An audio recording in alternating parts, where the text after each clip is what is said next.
渔民仅靠一把简易鱼叉来到刚退潮的浅滩上，捕捉夜晚出没进行觅食的海鲜。任何被他们发现的渔获都能轻松捕捉到手，无论是昂贵的老虎斑，还是美味的石头鱼，就算有着手臂粗的海参，也是随时都能捡到手。一个晚上便把浅滩上的各种美味海鲜一扫而空，快速实现日过上千的梦想。今天这期视频将带大家见识一下夜晚赶海捕鱼的过程。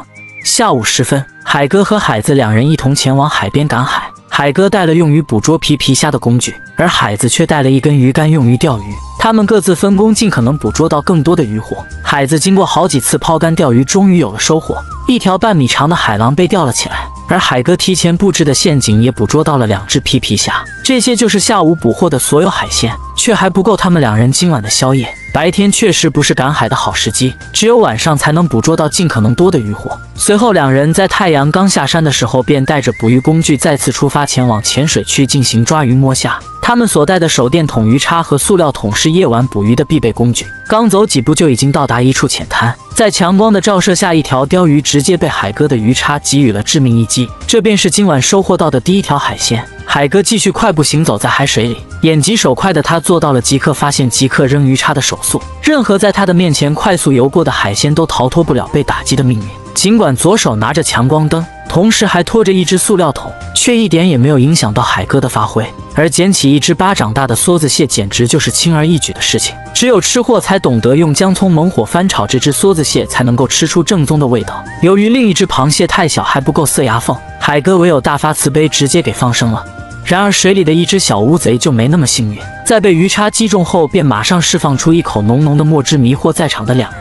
海哥只好伸手到水底摸索一番，不一会儿，一只比手掌还小的乌贼被抓到手。尽管体型较小，但却是他们的最爱。然而紧接着又是一条小乌贼，在强光灯的跟踪下，又被鱼叉给收割了。无论多大的鱼，都是他们收割的对象。此时一条尖嘴鱼也被无情地刺穿了鱼嘴。果然在晚上出来浑水摸鱼，要比白天收获的要多上不少。而且任何见过或者没见过的鱼类都有机会捕捉到手。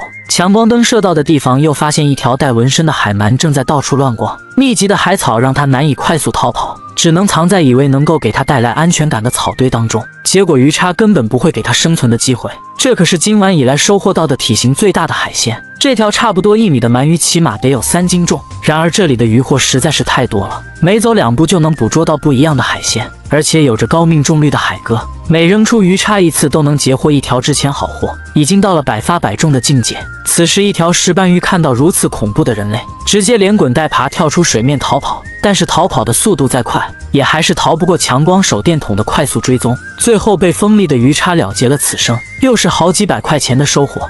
捕捉到值钱好货的海哥并没有就此收手，而是继续打击水下的鱼类。此时一条受到惊吓的乌贼马上喷出浓墨逃跑，只可惜自己喷出的墨汁正在引导着鱼叉前进的方向，最后成为了插下魂。海哥他们总算捕捉到一条体型较大的乌贼，那价格自然会翻了好几倍。看这架势，今晚不把塑料桶装满，他们都不打算回家睡觉了。此时海哥正在解开还没开始使用的网兜，眼尖的他发现一条海参正躺平在水底下，不仔细看还以为是一块长条形的石块。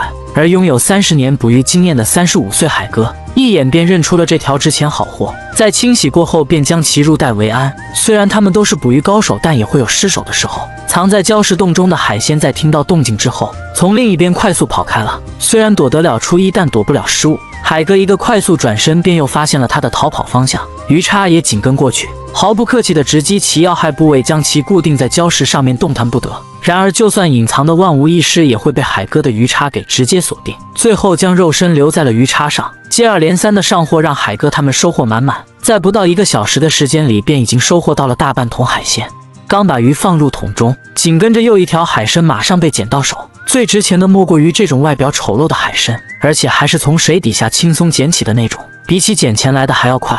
在满是珊瑚礁的浅滩上，是鱼儿最喜欢藏匿的地方，也是最容易捕捉到手。